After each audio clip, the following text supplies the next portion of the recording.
everybody, welcome back. I don't often buy things.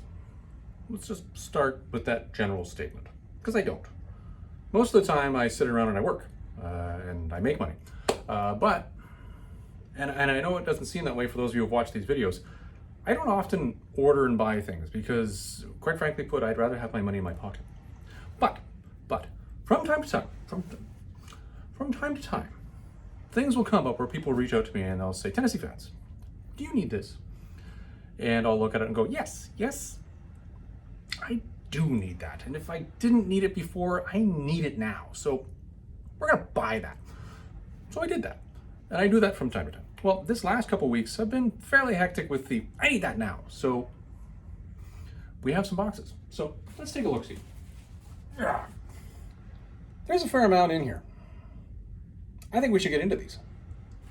All right, let's not waste any time. Let's just get into these things. Now, I tell you, Jason and Roy, for when you're watching this, I want to let you know I do listen. A lot of people think I don't listen, but I do listen. So what I'm doing here is, at your suggestion, because I listen, for those of you who are watching this on YouTube, I'll put links to the people that I'm buying this from on there, because I'm constantly saying I'm buying this from Sandy or Frank or whoever, but then I'm never letting people know where to reach them, and that's bad on me. So good advice, we'll fix it, we'll get that done, and we'll do that in the YouTube when we post this one up on there. It'll probably be a couple days to get this one on the YouTube from today, but we'll get it. So this one, I even wrote on here so I knew, this is from the Canadian Comic Bin. For those of you who don't know, the Canadian Comic Bin is up in Collingwood. I've actually physically been to their shop before. I'm gonna have some coffee here. Coffee. So I have actually been to their shop. They got a lot of good stuff. It's worth the drive. It really is. If you're out there and you're saying, I'm gonna pick up some key issues, they got them. So do that. So they do have an online shop as well. And when you buy from them online, now I've never won anything through this contest, but I guess what happens is when you buy from them online, you're automatically entered into win stuff. Now, I've never won anything, but I don't think that's through any fault of theirs. It just has to do with the fact that I have the worst possible luck on the planet.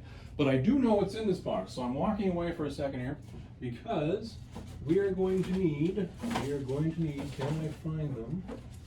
All right, I cannot find them, so we're going to use the larger ones.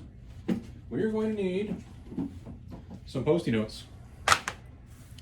We'll be editing here, folks. Yes, we will, because I know what triggered me to buy from these guys online this time.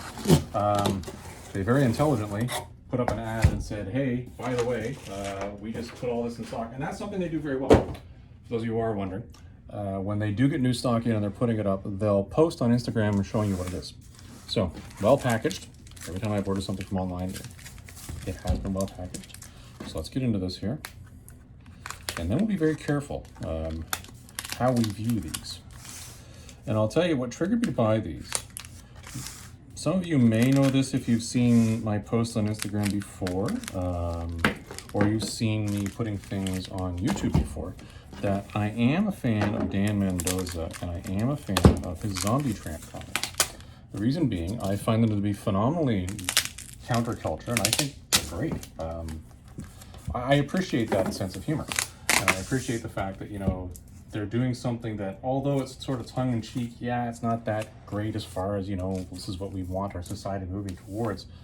It's great in that at least they're doing it in a funny way, and they're saying, like, have fun with what you're doing. So, yes, I can see that this is clearly what this is. So let's get into this. I will start posting those in. And the reason why I bought these, and I'll tell you why. I bought a bundle of Zombie Tramp books a while back, and in those, there was a bunch of books, because oftentimes what they'll do with the Zombie Tramp books is they'll make a normal version and they'll make a risque version. And what I did was I said, hey, I'll buy this bundle of books. Well, in that, I thought I would get, you know, the risque version and the non-risque version.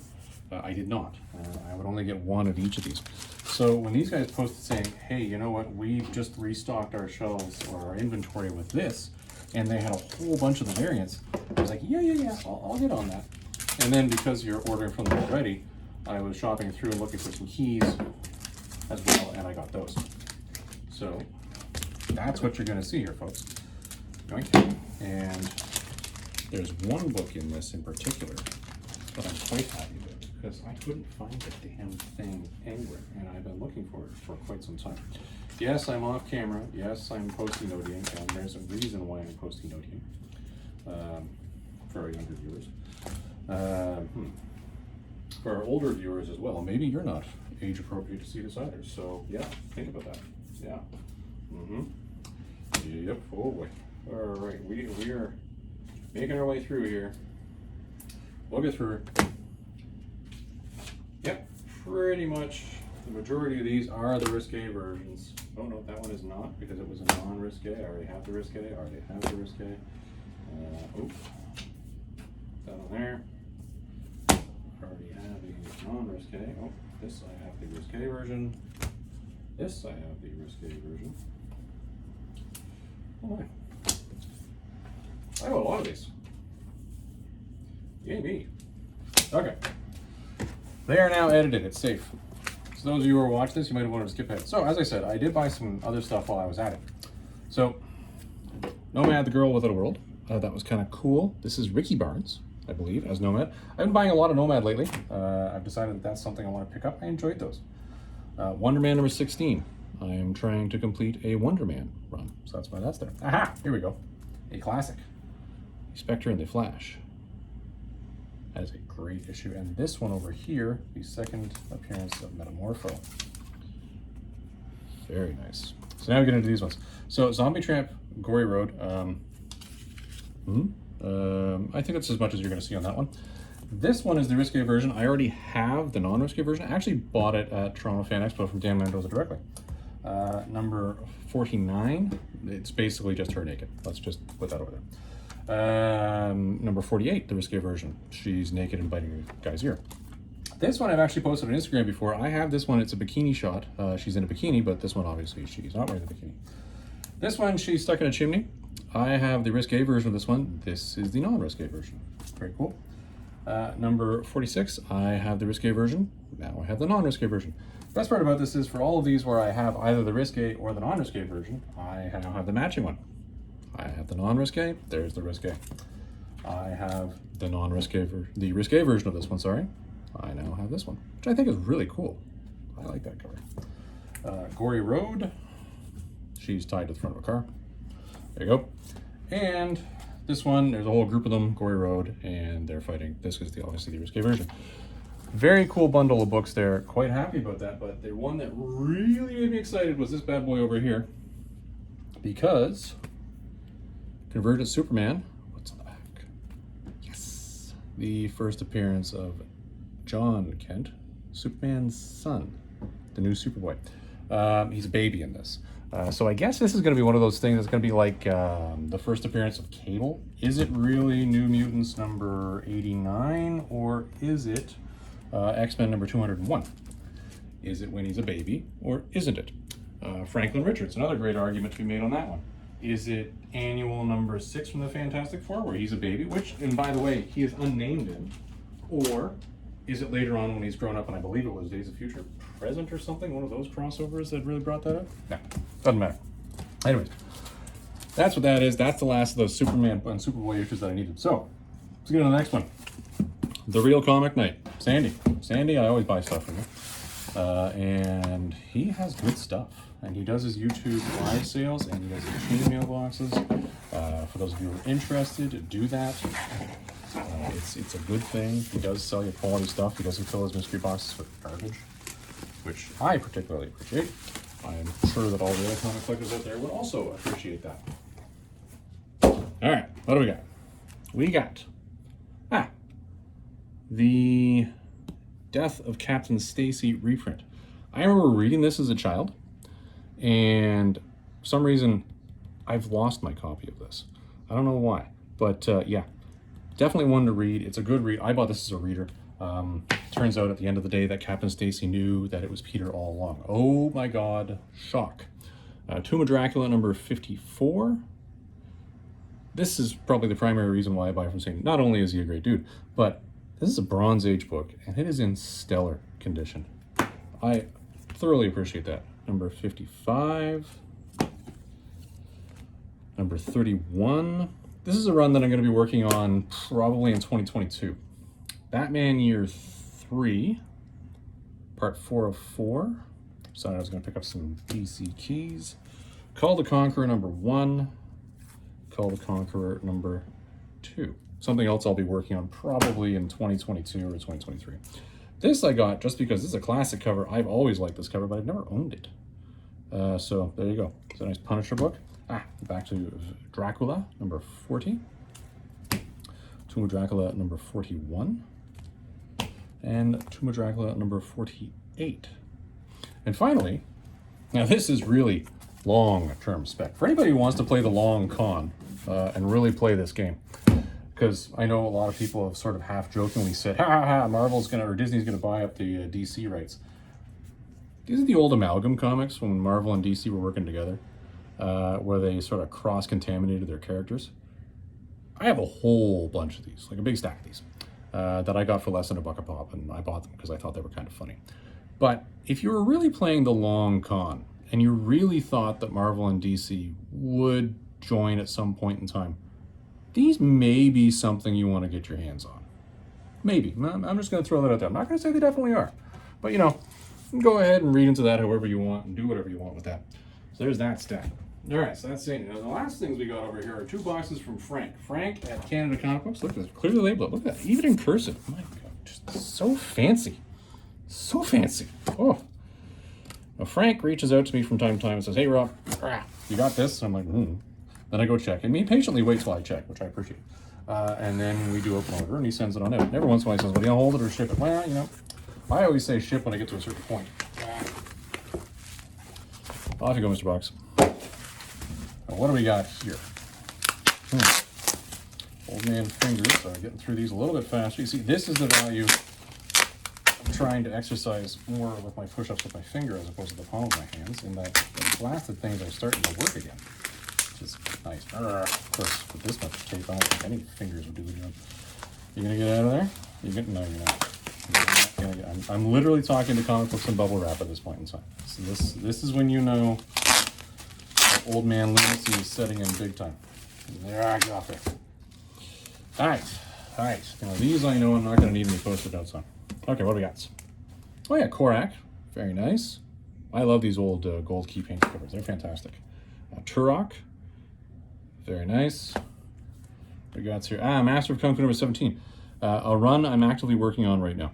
I think I'm down to, about a dozen issues now. Quite cool. Vampy, number 14. Vampy, number 8. I bought a whole bundle, or I didn't buy, I had a whole bundle of image books put in my lap. And within that was a whole bunch of these Vampy books. And I've started going through them saying, well, which ones do I have and which ones do I need? Premiere issue, Vampy number 1, very cool. Tomb Raider number 18, again, whole bunch of Tomb Raiders also within the same box. These are ones that are not within what I have. Oh, Tomb Raider, fancy, with a fancy gold foil. It's, fancy. Moving up in the world. Witchblade number 10. This is the first appearance of somebody. What the heck is this? The Darkness? Is it the first appearance of the Darkness? I think it's the first appearance of the Darkness. I could be misspeaking here. I'm not sure. Tomb Raider number 9. This is a Dynamic Forces edition. Very cool. Tomb Raider, it's all foily goldy. Look at that. Ooh, very nice. Tomb Raider number 0. Very cool. Tomb Raider number 1/2. Oh, I loved it when they stuck out 1/2 issues all over the place. And Tomb Raider starring Lara Croft. A nice black cover. Very nice condition. Very cool. Tomb Raider number 2. Very cool. Danger Girl number 3.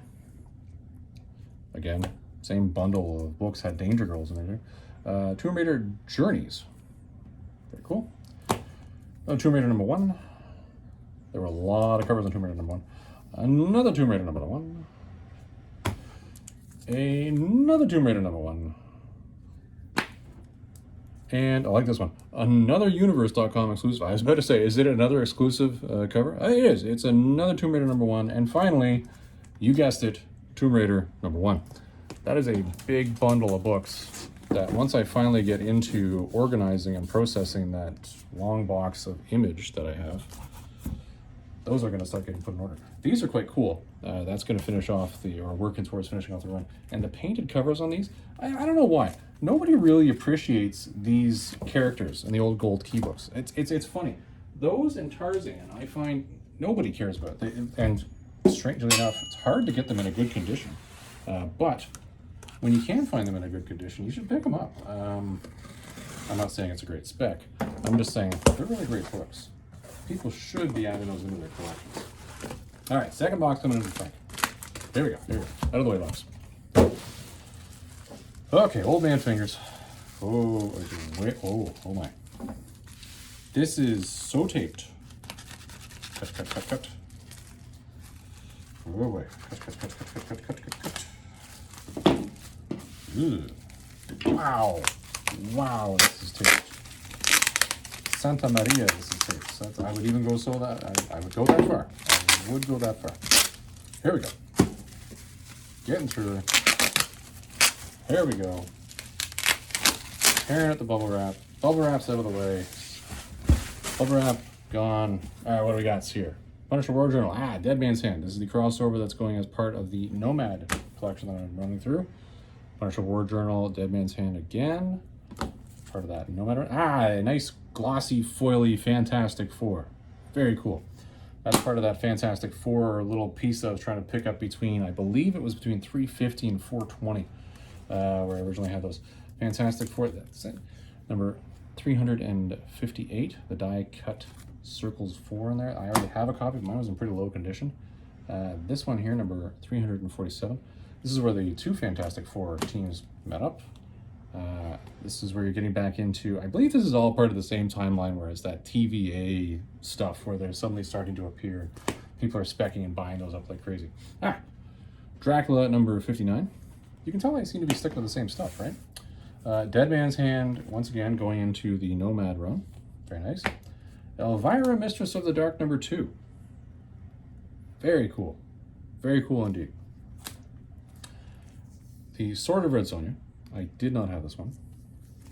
The Savage Red Sonja. Very cool. A later Namor issue, which is part of the 1990s Namor run I'm trying to pick up. That's number 48. There's number 47. There's number 43. And there's number 42. And number 41. And down to number 40. Ooh, we're getting down there. And number 39. And number 35. And that, I believe, finishes off a lot of that Namor run. And that, everybody, after 16 minutes of running through this, is all of the boxes. So there you go. That's the complete opening for you. I hope you've enjoyed that one, everybody. I'm going to start cleaning these up now and organize them, because I've got one heck of a mess in the office that I got to clean up now. But before you do that, let's do a quick PSA, shall we? So I'm going to make this one real quick here. You know, from time to time, comic people will try to get into things that aren't really their shtick, that aren't really their ballywick, let's call it that. And one of the things that I'm noticing more and more, and this is actually a bit outdated because this was really going gangbusters about 4 or 5 months prior to the filming of this particular video. And what that was the sudden fixation with 1990s Marvel comic cards. For those of you who have purchased those back in the day, you may be sitting on something that may or may not be worth anything. My own gut feel, if you were to look at this critically, probably not. But there seems to be an interest in those. So what's happened is there's PSA, which is, I believe, the only card grading company that's willing to do Marvel cards, has started grading them, keeping a census of them, and really just letting people know what's out there and graded in what condition. I guess what happened back in the day was not everybody kept these things in good condition. So a lot of people have found binders or boxes of them that they bought back then, and they still have them. And they're sending them in for grading because if you look on eBay, some of these have sold for ridiculous, and I mean asinine prices. We're talking thousands of dollars for these little Marvel cards. And caveat here being, the thousands of dollars that are being spent on them are the ones that are graded as a 10. It's kind of like CGC has their rating from, I guess it's what, 0.5 up to 10? PSA, I imagine, is the same. So my warning, and this is my PSA to everybody, if you're thinking about doing this, you should probably buy something like this first. This is a grading, I guess, a template to give you a sense of if you're centered or not.